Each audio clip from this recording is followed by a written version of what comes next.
Hi everyone, this is Anne's Vlog again. So for today's video, ituturo ko sa inyo kung paano kumuha ng TIN number online gamit ang ating cellphone. At kailangan natin ng internet.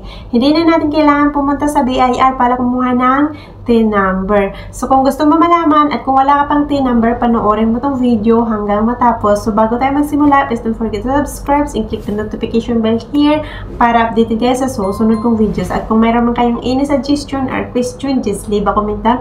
Sasagutin ko po yan. So, let's go! I-research mo lang tong www.bir.gov.ph and then meron ka makita dito sa baba na e-service, i-click mo lang siya.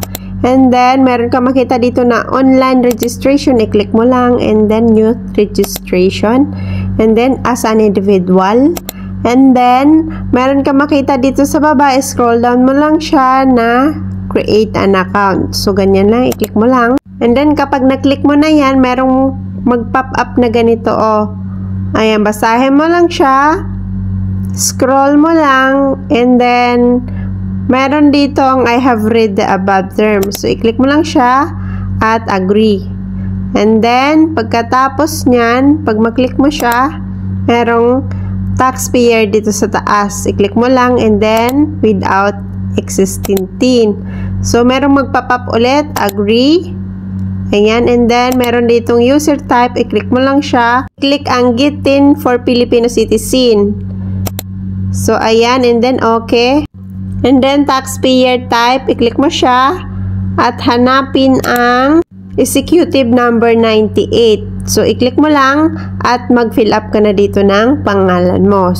Kapag wala naman, ilagay mo lang NA. At dito, dapat yung email at saka password mo, wag mo to kalimutan kasi gagamitin mo to mamaya. And then, register. Pagkatapos mo mag-register, after few minutes, magme-message sa'yo ang oras na ganyan, account verification. So, mag-verify ka lang ng account mo and then, mag-login ka na pagkatapos.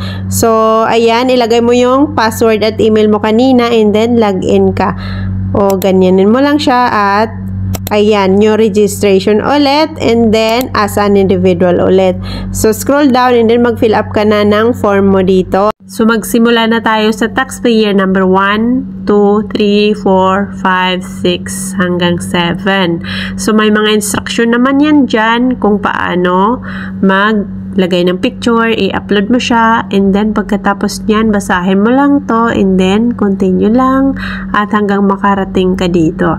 So, i-click mo lang yung tatlo, and then submit application. And then, pagkatapos mo mag-submit application, meron ka matatanggap sa email mo na ganito.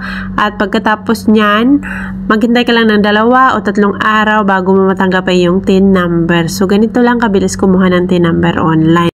At sa susunod ko na naman na video, ay gagawa na naman tayo ng tutorial kung paano kumuha ng digital TIN ID. So, tapos na! So, ganyan lang kabilis kumuha ng TIN number at sana meron kayong natutunan sa aking videos. And then again, please don't forget to subscribe and click the notification bell here para updated kayo sa susunod ko pang tutorials. So, bye-bye! Thank you for watching!